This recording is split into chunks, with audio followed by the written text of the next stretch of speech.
welcome back to the channel. Now, apologies, it's been a couple of weeks in between videos. I did put a post out saying I've had some significant issues with my video editing software, which has been really annoying over the last few weeks.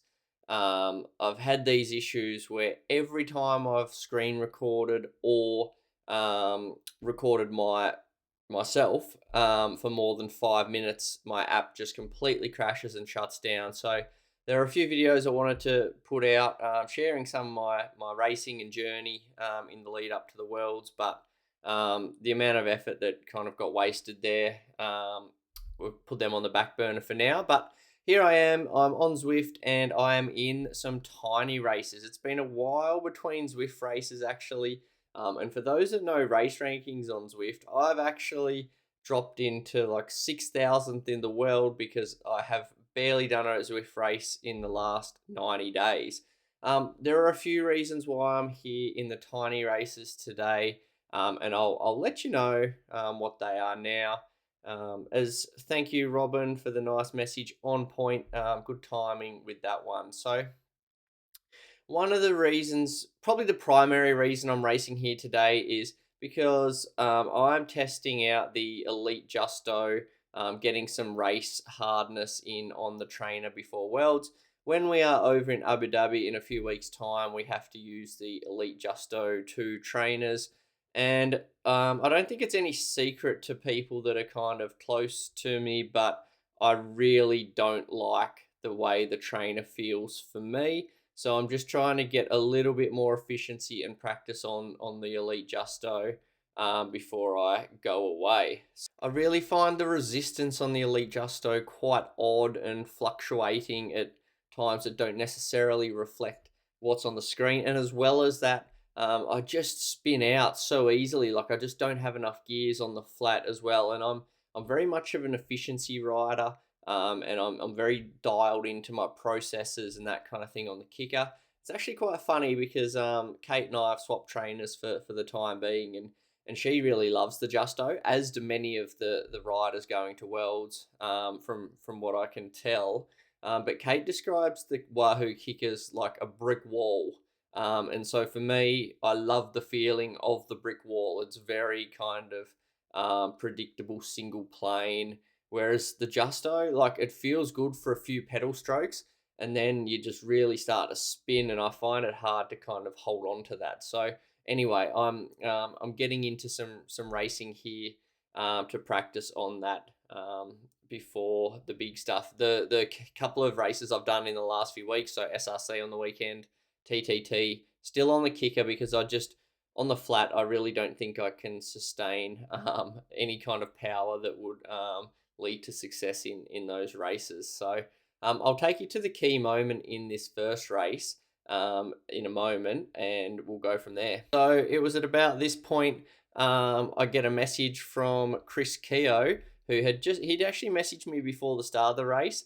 There he is. He says go, and so I didn't really have a specific plan. I know I wanted to practice some sprinting and some sustained efforts, but Keogh is a bit of a breakaway artist, so I thought, yeah, absolutely, we can get involved in some of that action. And as you can see now, we are up into it now. You can see my cadence there is up around 80, which for me, like I tend to do efforts like that more. Like I kick up and probably get to around 70. So I really need to kind of practice in on kind of lifting that RPM like 10 or so, and being able to hold on to it, because I do so much low cadence, high torque stuff that 80 is a really high working RPM for me. So anyway, I go to the front here and continue the work that we've started, and I saw Chris drop his draft power up. I think we're supposed to get arrows, but and one at the start, and that's it. But so I assumed we only had one, which is why I've still got mine. Chris uses his, so that probably puts me at an advantage in a finish, I would say, because I'll still have that power up. At this stage, we've got 3 to 4 seconds on the bunch, which isn't crazy with this rolly section to come. So we kind of have to really drive it home in this next kilometre or so to kind of put the pack out of reach if we want to hold on. Now I'm finding on the hills like this, the Justo feels totally fine at, there's 570 watts, quite steady, quite consistent once you get that bit of resistance in there. And I'm able to do so. But now as I dip down, I have to sit down, which is, it's not common for me in kind of a breakaway. Again, we push up over 490, 500 watts kind of thing. And we are starting to open up a bit of a gap. So obviously last year at Worlds, we're on the Justos as well. I think apparently the Justo 2 has a slightly bigger flywheel, which hopefully helped me. I mean, I got 8th at Worlds last year on the same equipment, so I know it's kind of in there. I'm just not sure on these courses that we have this year at Worlds how they'll compare to last year, because there are definitely more efforts required this year. So it'll be interesting, but it's something that I feel like is my biggest source of gains as I get into a quick super tuck. Our speed's nice and high. We've got an 8-second gap, which is looking pretty favourable. I think I let Chris go to the front here because I've put in a fairly solid turn of work for a while now. And I do have that draft power up my sleeve. But yeah, in terms of like my gains and stuff in the lead up, I feel like there's no stimulus for me that's anywhere near the possible gains that I'll get out of practicing on the Justo for a couple of weeks. So we don't actually get one this year, so hopefully everyone in the field has access to one or has theirs for last year. I think the numbers are about 50-50 on the guys that are going again. We've had an updated start list actually, which is interesting, a few omissions. But we're coming into the kind of last 300-400 meters, and I wasn't really sure what legs Chris had left as I popped my draft power up. And I see him kind of hit those orange numbers, and that's when I have to really kind of kick it up. And you can see my RPMs up towards 90, which again, that's high for me. I hit the front, go to the side, and I know that I've got this one. So it was nice to work with Chris there. We go 1-2 with a nice little win to start things off. Now, race 2, we head to Crit City for a couple of crits. Once again, Chris tells me we're going to do a breakaway, and I'm like, okay, mate, whatever you say, let's do it. So it's 3-lapper on the bell lap. So we've got 1 aero power up to start the race. What I'll do, because I talked a fair bit in that first one, I'll take you to the key moment. All right, so there's 2.6 kilometers to go now. There's a rider off the front, and I see Chris going, but that's not when he's actually going. So we do ease off a bit. I thought that might have been a decent time to do it, but then he decides to say pretty much when he's from the front, let's go. And so I oblige. We are into it again. I jump up into Chris's wheel. 2.3k to go. So I'm nicely attached there. The pack haven't responded yet, which is unfortunate for them because it's kind of thing that you need to snap onto. We're about to come around this corner and go past the draft of the current leader. And this is where I decide, okay, because Chris started the move, I'm locked into at least like a 30 to 60 second turn of work to try and consolidate the gap. So we're heading over this rolly section on the bell lap, which is kind of where the race could be won or lost, I guess. So you need to keep the pace high here because the pack are going to be going hard over the rollers and having good speed down them. So I know I've got pretty good watts per kilo, so I kind of take the initiative on this part of the course.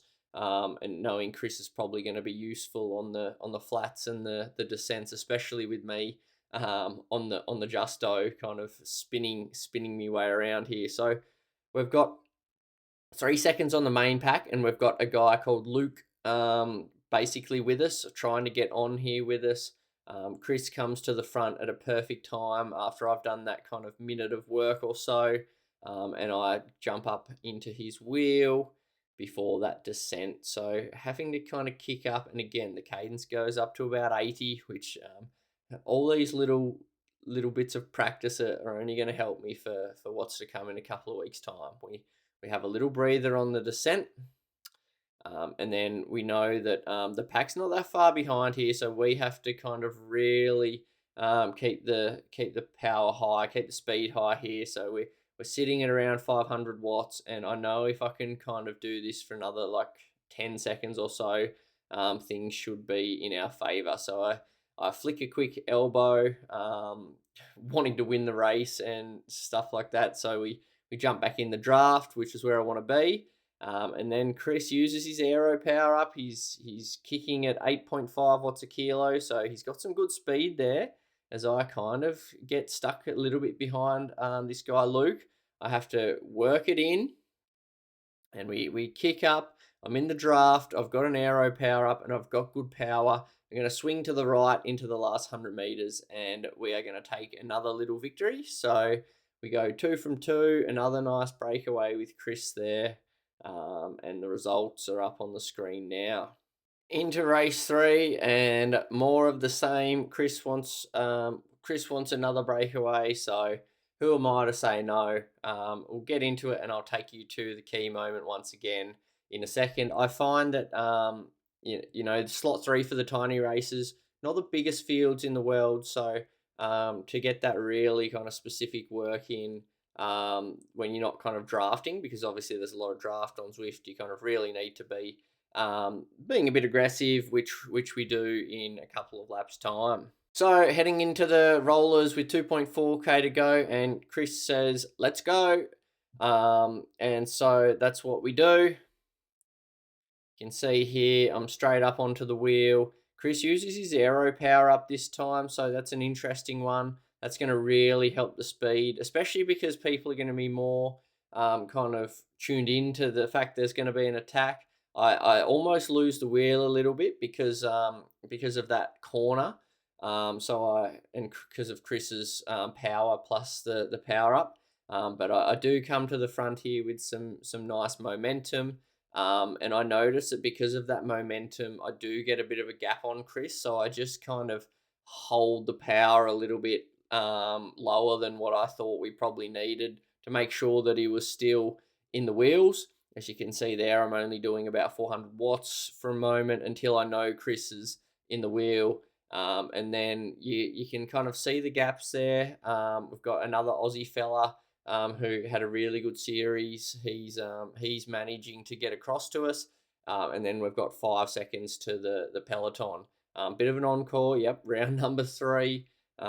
It's about here where I want someone to go to the front, whether it's Chris or Fergus, I think it is, because the gap is not very significant at this stage. And you can see there the guys are there coming past. I know this section's going to be crucial up this hill. We can't really ease off because they'll catch us in this section. So kind of kick up onto the guy in front's wheel. And I know that in order to make sure we secure this race, I need to put in a good 10 plus seconds of work straight through the banner, because that's when they're going to ease off if they sense that they're not a chance to catch us. So as you can see there, up around 600 watts, just really driving it in to make sure that we're going to hold on for this race. So again, we roll to the back, let someone overtake, and we'll let the finish play out now. I've still got the aero power up. I'm not sure whether Fergus has used his or not, but obviously I'm in a pretty decent position as we head into that finale. So here it is. I use the aero power up. I'm in the draft, which is ideal. I don't think he has the aero power up, and then I swing to the right again, shorter line, and I'm going to, both of those guys have dropped the power, so going to take out 3 from 3. So a nice little record. Certainly not feeling as smooth as I normally do on the Kickr and stuff, but we're getting some practice, And finally, heading into race 4, I'll put the course up here as I have for the other ones.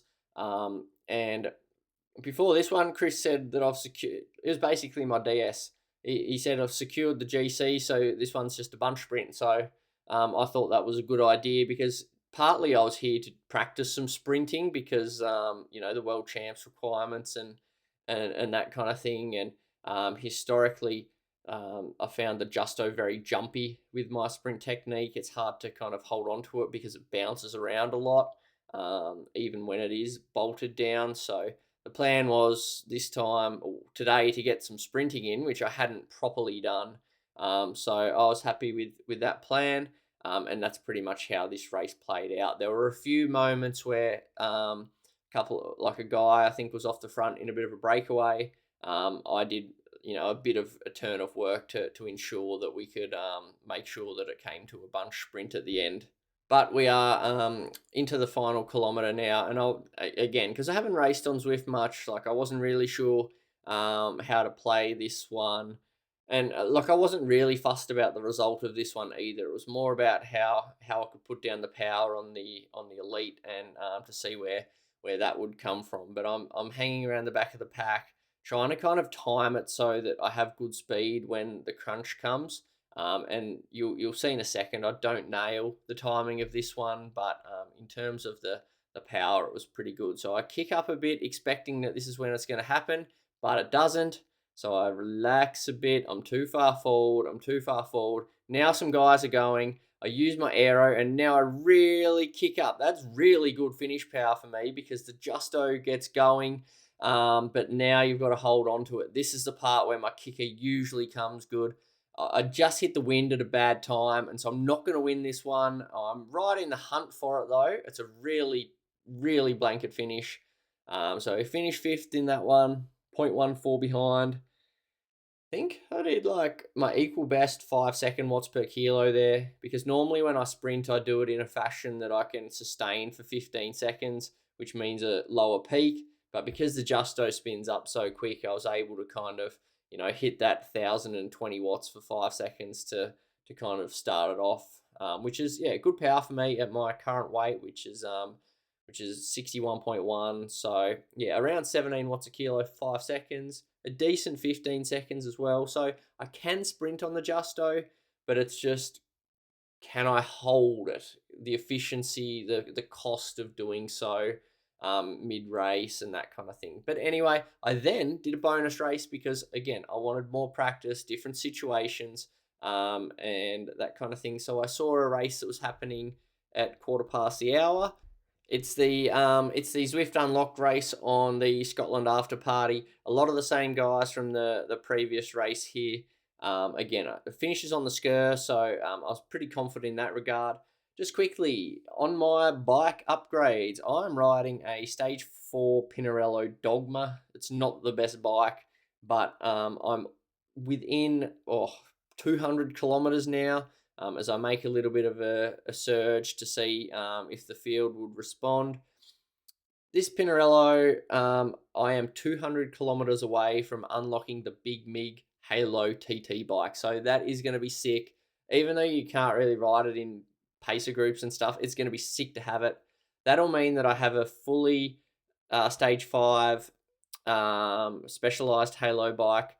My Tron Halo is unlocked and ready to start accumulating kilometers, and I'll have the Pinarello TT. So in my training, I'll probably be switching between the Tron and the Big Mig Halo bikes once I finish this next 200k. But I'm on that bike because upgrades are just as important. I didn't expect that that there'd be heaps of people in this race, so I'm happy enough on this bike. Now, the first 5-10k, I try some action. I try and get things going to see what people have, but it was not really to any avail, especially knowing kind of with the rollers and stuff, I'd probably not be at my best on the downhill sections and stuff. And there were some strong guys that were pretty coordinated behind me.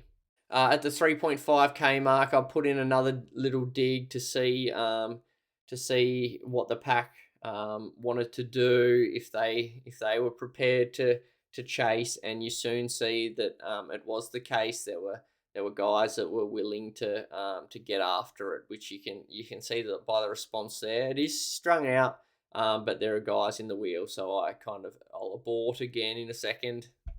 I actually, with 9.3k on the clock, I do a little fake attack and just see the response. And yeah, some of the guys respond instantly. A few power ups dropped. By this stage, I decided I was just going to kind of sit in and see what the Sgurr had to offer at the end. So I'll take you to the final couple of minutes now. So just kind of sitting in the wheels with 1.3 kilometers to go. And in a moment, Ward makes a really, really strong attack.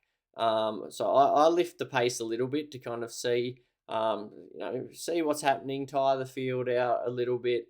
And Ward makes this really strong move. And I find it quite difficult to respond on the climb with that momentum that he had. So I kick it up pretty quickly. But again, like the cadence spins up really fast. And it's actually quite an effort to get into the draft here. So I managed to get in the draft, but it had an efficiency cost, I would say. So into the key section, I've still got a feather. I know there aren't too many guys with power ups left because I saw them use it. I also had held the feather for several kilometers because that's the one I wanted in this finish. And you can see I'm not really in Ward's wheel properly yet. Kinnenmont's in my wheel again. He had a good series in the tinies, and he's about to make his move for home over the top here, which I need to really respond to. I'm able to do so, but it's a different feeling for me here. Like I'm able to do it, but then I need to change my my cadence a little bit, and I'm at that point where I feel like I want to sit down, which is quite rare in this kind of situation. And it's about here where I decide that I kind of need to use the feather and just get this race done, actually put in the kick. And so I kick and head to the inside line. I'm feeling quite inefficient, but the power is still there. I make sure that I kind of get that gap and have the race sewn up. And then I ease off a little bit. But then I kind of think, you're here for a training hit out, and I pick the watts back up again to about the kind of 650 mark as I head in towards the finish line there. So that's my 5 races for the morning. So if you're still here, thanks for watching. If this video's worked, then I'll try and use this workaround a bit more for some in the coming weeks. But it's 3 weeks until race day, or a bit less. So we'll catch you later. Cheers.